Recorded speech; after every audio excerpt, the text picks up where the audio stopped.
Kaunti ya Murang'a imekuwa kaunti ya kwanza nchini kutoa pesa za shule na ufadhili wa masomo iliyopewa jina la Inua Masomo baada ya mdhibiti wa bajeti kuruhusu kaunti hiyo kutekeleza mpango huo. Wakizungumza wakati wa utoaji wa hundi za basari za shule katika uwanja wa Ihura, wadau mbalimbali wamepongeza mpango huo wakisema ni muhimu katika kuwasaidia wanafunzi wenye uhitaji na pia kuonyesha azma ya kaunti katika kuboresha elimu.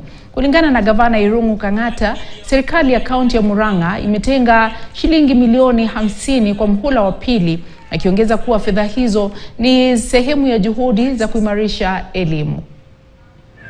Ningemuomba kwanza to put our effort katika mambo ya maendeleo.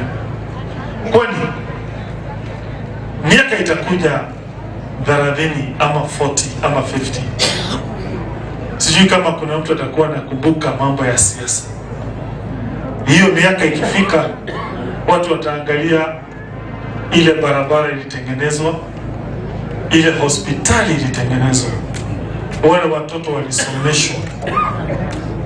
Watakumbuka kama tuliweza kuweka misingi ya maendeleo sisi ambao Mungu ametupatia nafasi za uongozi hivi sasa.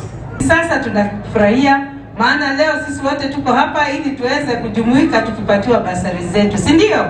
Mmekuja kuchukua basari na tunafurahia, si ndio?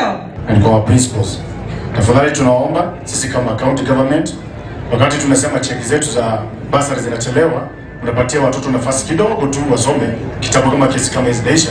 Maana hata mkiwafukuza bado tutaleta check na watakuwa wameenda nyumbani hata kwa masomo.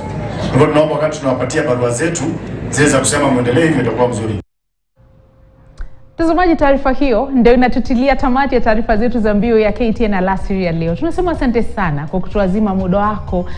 Ali Manzi atakuwa nawe mwendo wa saa 1 kwa taarifa hizi na nyingine nyingi kwa kina na utendeti. Jina langu ni Zubeida Kananu, kwa niaba ya wote waliofaulisha matangazo haya tunasema asante sana. Mkalimani wa ishara amekuwa ni Meresha Uwiti. Jioni njema.